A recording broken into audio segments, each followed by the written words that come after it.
All right, let's talk about a new browser war. And this one could really change how we all use the internet. OpenAI is stepping into the ring against Google, and believe me, the first punches have already been thrown. Let's just start with a number that tells you everything you need to know about the stakes here. $100 billion. That's how much Google's market value plummeted almost right after OpenAI announced its new browser. This isn't just some little product launch, folks. It's a direct shot at Google's empire, and Wall Street is paying very, very close attention. And here's the vision that set off that $100 billion alarm bell. OpenAI CEO Sam Altman, he's not just talking about making a slightly better browser. He's talking about a complete teardown and rebuild, using AI to fundamentally change the game. So let's get into it, this new browser war. Look, for years, Google Chrome has been the undisputed king of the hill, no question. But now, OpenAI is making its move. And they're not trying to build a better Chrome. They're trying to build a browser that actually thinks. And this is it. It's called ChatGPT Atlas. So what is it? At its heart, it's a browser with ChatGPT baked right in, from the ground up. The whole idea is to make browsing less of a chore. You know, instead of you doing all the heavy lifting, Atlas is meant to be your co-pilot, helping you get stuff done without all the endless clicking, copying, and pasting. So what can this AI co-pilot actually do? It's way more than just having a little chatbot window on the side of your screen. Atlas comes packed with what OpenAI is calling AI superpowers, and they're designed to completely change how you interact with the web. This chart really gets to the heart of it, doesn't it? On the left, that's the old way. You're in charge, you do all the work, you search, you copy, you paste. On the right, that's the future Atlas is selling, a browser that understands what you want and actually goes to work for you. One of the key ways it does this is with a feature they call browser memories. Now, it's optional, but you can let it remember what you've been doing online. So you can ask it stuff like, hey, what were those sneakers I was looking at yesterday? It's a really powerful concept, but yeah, it definitely brings up some big questions about privacy, for sure. But the real honest-to-goodness game changer here is something called agent mode. This is a premium feature, you have to pay for it, but it lets your browser go from just being a window to the internet to being an active worker on the internet. You can literally tell it to go do things for you. So how's that work? It's pretty simple, really. You give it a task, something like, find me the best flight to Chicago for next weekend.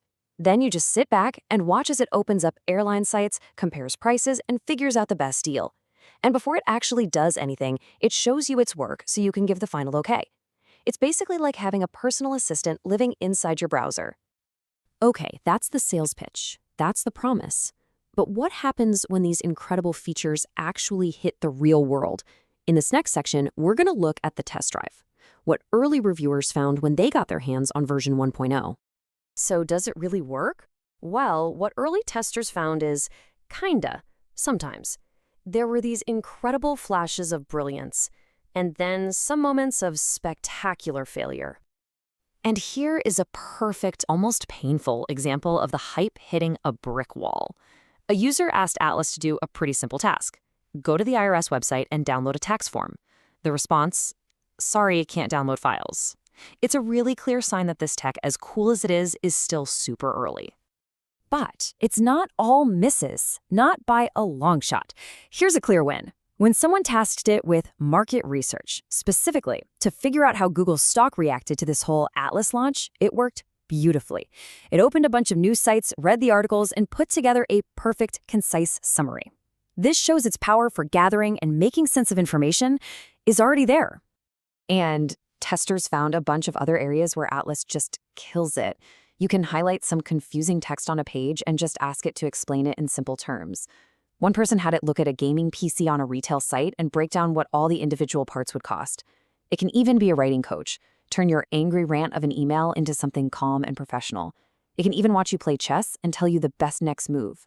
So with these pretty mixed results, what's the verdict from everybody else? From the public, from the experts? Let's take a look at what people are really saying about OpenAI's big browser play. If you jump onto places like Reddit, you'll see the conversation is just buzzing. There's definitely some frustration that it's only on Mac to start. A lot of tech skepticism, with people pointing out it's built on Chromium, the same foundation as Chrome and Edge. And then you get to the big one, the trust question.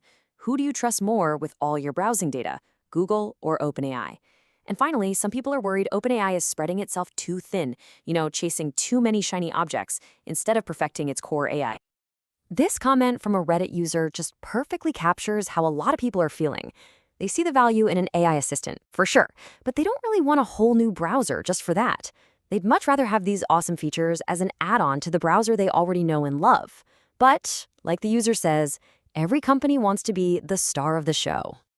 And it's not just the online community. Professional analysts are kind of echoing that same skepticism. Pat Moorhead, a top analyst, thinks that, yeah, the early adopters and tech fans will jump on Atlas, but most regular people, they'll probably just wait for browsers like Chrome or Edge to build in these same AI features, which, let's be honest, they are already scrambling to do. Okay, so if the browser itself is still a bit of a work in progress and the competition is already playing catch-up, you have to ask, why is OpenAI even doing this? What's the real endgame? What's the prize they're actually after? And this is the most important question.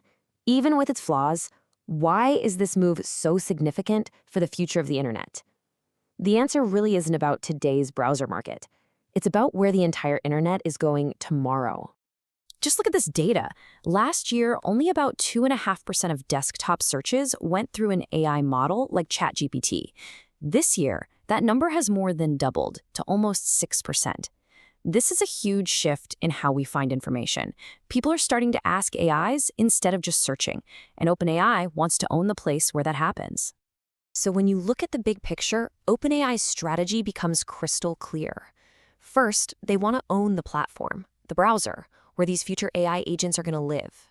Second, being the browser gives them access to priceless data that's usually locked away behind website logins. Third, premium features like agent mode create a whole new subscription business for them. And finally, and maybe most importantly, it's a direct assault on Google's core business, search.